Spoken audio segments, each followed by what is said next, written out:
நீங்கள் கிறிஸ்துவுடன் கூட எழுந்ததுண்டானால் கிறிஸ்து தேவனுடைய வலது பாரிசத்தில் வீற்றிருக்கும் இடத்திலுள்ள மேலானவைகளை தேடுங்கள்.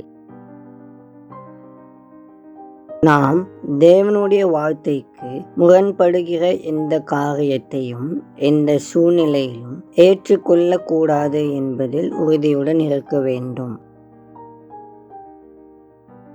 அன்பின் பரலோக தகப்பனே, இஸ்ரவேலின் ஜெயபலமானவரே, உம்மை துதிக்கிறோம். ஆண்டவரே, உமது வார்த்தைக்கு முரணான எதையும் பகுத்தறிந்து எதிர்க்க எங்களுக்கு வழிகாட்டும். விசுவாசத்தில் உறுதியாக நிற்க எங்களுக்கு ஞானத்தையும் தைரியத்தையும் தாரும். உமது சத்தியம் எங்கள் எண்ணங்கள், வார்த்தைகள் மற்றும் செயல்களை வடிவமைக்க எங்களை அர்ப்பணிக்கிறோம். இந்த நாளிலும் சமூகம் எங்களுக்கு முன்பாக சென்று வழி நடத்தட்டும். இயேசுவின் மூலம் ஜெபிக்கிறோம் பிதாவே, ஆமேன்.